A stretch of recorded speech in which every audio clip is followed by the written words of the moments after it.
పెళ్ళయ్యాక ఓ అమ్మాయి తల్లిదండ్రులను కూడా ఏదైనా ఆర్థిక సహాయం కావాలి, నాకు 10 రూపాయలు కావాలి అమ్మా నాన్న అని అడగలేకపోతుందండి.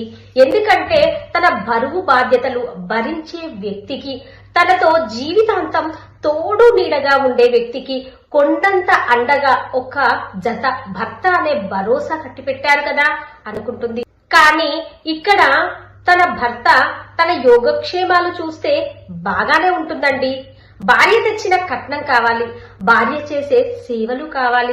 కానీ భార్యకు అనారోగ్యం కానీ చిన్న చిన్న కోరికలు కానీ కలిగినప్పుడు, భర్త తీర్చలేనప్పుడు తల్లిదండ్రులకు చెప్పి బాధ పెట్టాలా? తన కనీస అవసరాలు తీరని తన జీవితాన్ని చూసి బాధపడాలా? ఇలా ఎంతమంది అమ్మాయిలు సంసారం గుట్టుగా ఉండాలని భర్త పరువు తీయడం ఇష్టం లేని ఆడపడుచులు మన భారతదేశంలో కోకొల్లలండి. ఈ విషయంపై మీ అమూల్యమైన అభిప్రాయాలను కామెంట్ లో తెలపండి ఫ్రెండ్స్. నచ్చితే లైక్ చేయండి, పేజీని ఫాలో అవ్వండి.